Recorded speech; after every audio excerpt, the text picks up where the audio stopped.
Good afternoon and welcome back to the Tony Kinnett Cast, now nationally syndicated from the Daily Signal and first on 93 WIBC in Indianapolis. Joining us back on the show is the one, the only former Governor Mike Huckabee, one of the greatest men of character that I have the privilege of knowing, and the man who is single-handedly responsible for making Hillary Clinton cry after the early presidential debates in 2016.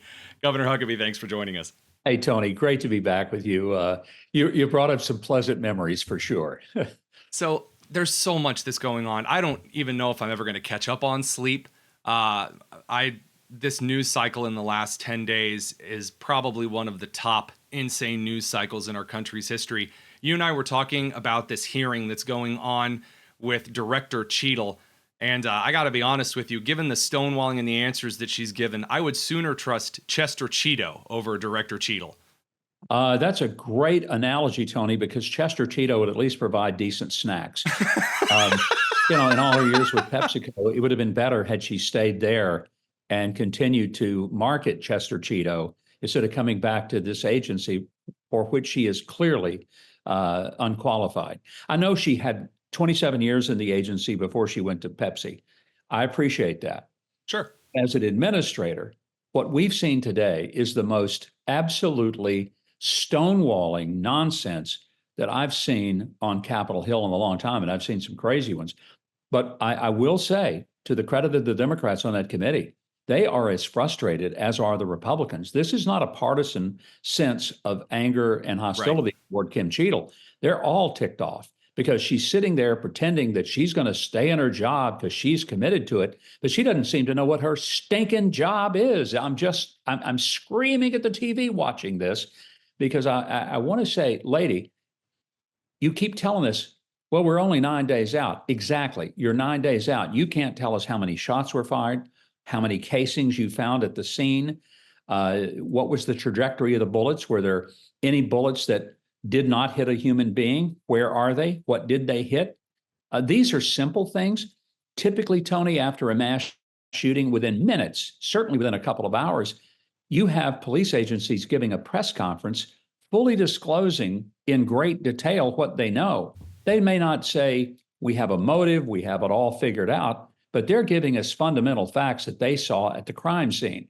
She hasn't been able to do any of that. She has totally dodged every question, and that's unacceptable. It's not just to the members of Congress.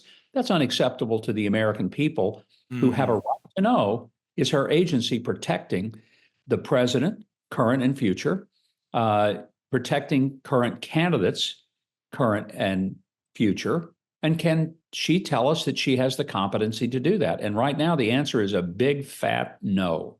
And what's really disappointing here is, first of all, two things. I have a little bit of trouble garnering sympathy for the Democrats who, over the last 100 years in this country, have been shoveling power into the administrative state and executive agencies like a coal shoveler into a steam engine.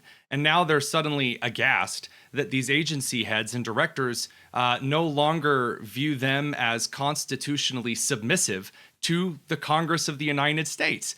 So that's number one. Number two, I think about this 9 days since the investigation. Don't know the casings, don't know how many shots fired, aren't able to report on things about the roof, locations, etc. There was an event a couple of years ago in which, you know, the actor Shia LaBeouf, right? Yeah. You know of yeah. So he at the time was a super anti-Trumper, and he flew this flag in Tennessee, this big white flag said, "He will not divide us."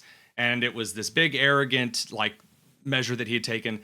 A group of internet guys on this forum called 4chan, they worked together. There was no location on the live stream of this flag. They found where the guy's flag was. They dispatched a guy to steal the flag in less than 48 hours using star charting, airline charting, all this other wild stuff. So if a group of guys on the internet can find where a flag is just lying against a blue sky and then capture it in less than 48 hours, our Secret Service cannot isolate how many shots were fired in 9 days when multiple phones were recording. Are you kidding me? This is our U.S. Secret Service? And Tony, there were thousands of witnesses, most of whom were recording the event on their phones. So they've got so many perspectives to look for.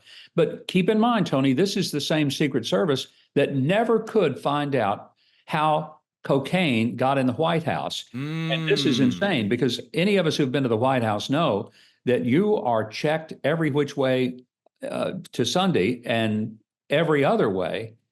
They have cameras everywhere, Yeah.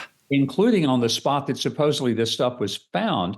Tell me you can't find out whose cocaine that was. There was a Come direct on. recording line to Walter Reed Medical Center from every single one of the cameras in the White House, including one of the bathrooms except one, in case there was a presidential emergency in which the president is immobile and Yeah. basically they have to teleconference Walter Reed and they have to give them directions on the spot. That's you're telling me that recorded camera, oh, suddenly, oh man, that camera Yeah. outside the Situation Room had Epstein fever. Get out of here. It's so no, I mean, I'm glad the Democrats are mad now. Sure. Yeah. Where's the vice president in all of this, or our new de facto Kamala in chief? Like, I don't see her coming out and stressing any importance on this investigation.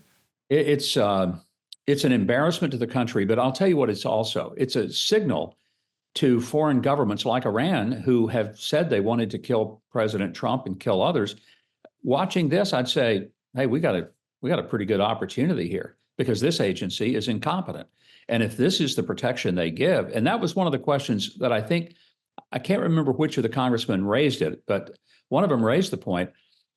If you have an Iranian threat, what makes you think that you can protect against that if you can't handle a Yeah. 20-year-old kid who gets a Supposedly this minimum was wage job? supposedly this was upped security because they knew about the Iranian threat beforehand. If this is upped security, I'd hate to see what is just a couple of bouncers at Chuck E. Cheese? Is that normal security? Dear goodness. I mean, I have to make jokes because it's horrific to consider otherwise. You have to laugh to keep from crying.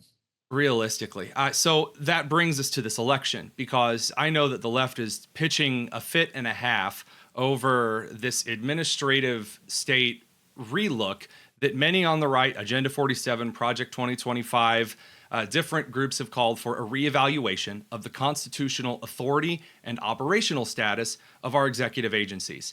And the left has claimed for years that there are experts staffing the Governor Huckabee. These are experts that are staffing these agencies. You can't just reevaluate how these agencies operate. I mean, I got to tell you, now I'm just kind of hoping for a complete rewrite of the federal agency structure in total. Our Secret Service can't even protect the former president of the United States. I think the recent Supreme Court ruling that gave real strokes to a lot of people, the Chevron case, which really did take away the sense that these bureaucracies can do whatever they want and they don't need congressional authority. Well, the Constitution says they do. Well said. And you cannot delegate the legal authority to make law to a unelected body of bureaucrats. But that's what we've been doing for decades. Let's be fair, Tony. Republicans are as guilty as Democrats about this. This isn't about the Democrats have done it to us, the left have done it to us. No, the Republicans in the deep state, and there are plenty of them there, they are as much responsible because they don't want to have the guts to do the legislation. So they pass the buck to the agencies. And that way, if their constituents don't like the results, they can say, I didn't vote for that. That's something was done in the agencies, but we're going to hold them accountable. But you never do. And that's why I really believe that we're at a turning point in this country. When Trump gets back into office, and I say when, not if, but when he does, I hope day one and item one on the agenda is start stripping these unelected bureaucrats from having power that they simply, legally, constitutionally do not and should never have had. Precisely. And I think that restores the opportunity for a building of not just faith, but accountability with the United States Congress, because they no longer can be lazy or apathetic, as we have been, like you said, from the left and the right for the last century, since the Wilsonian administrative state era, trying to model after Bismarck's goofy circus. This idea that some congressmen, instead of having to make tough decisions on laws to pass or laws to reject, instead they can shuffle it off to some secretary in the Department of No One Cares That's Hmm. ridiculous. That's not how a government functions. If you treat your body like that, where you just shuffle things off to one system, you'll overload yourself in no time flat. It's silly that, honestly, it's incredible we've gotten away with it for this long. Well, it is. One cure is term limits on members of Congress, because part of the reason that they never want to take responsibility is they're always looking at the next election, not the next generation. Hmm. One of the benefits of term limits is that people know I'm not going to be here forever. So I might as well do the right thing while I'm here, get it done, because I'm going to be leaving and I go back and live under the laws that I helped create. Well, create some laws you can afford to live under, because the ones you put on the rest of us, we can't live under them and we're sick of it. And that would be a big improvement across the government. Governor Huckabee, I really appreciate your thoughts on this. And I got to tell you, just a little bit of candor when it comes to discussing these things, frankly, goes a long way. Not just throwing punches and seeing what sticks, and also not just dry policy speak, but a passion to really drive change and actually make some benefits for the American public. Can't thank you enough for stopping on today. Hey, Tony, it's a pleasure. Look forward to doing it another time. We'll be back in just a second. This is the Daily Signal's Tony Kinnett Cast, first on 93 WIBC.